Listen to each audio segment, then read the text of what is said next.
সংসারটা অনেকটা যুদ্ধের মতো, আর সেই যুদ্ধে প্রতিদিন যুদ্ধ করে একজন নারী। ভোর হতে না হতেই শুরু হয় তার দৌড়। সারাদিন খেটে যায়, এক মুহূর্ত বসারও সময় নেই।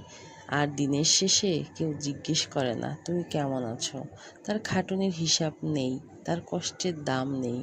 পরিবার চলে তার কাঁধে ভর করে, অথচ সবচেয়ে অবহেলিত মানুষটি সে।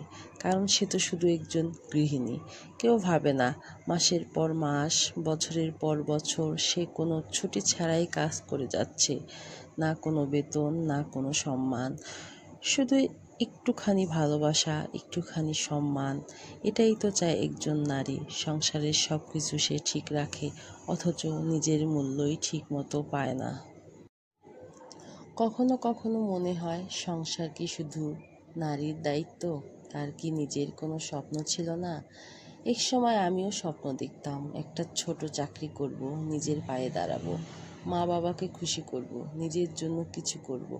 কিন্তু আজ আমি শুধু রান্নাঘরের ধোঁয়ায় হারিয়ে গেছি।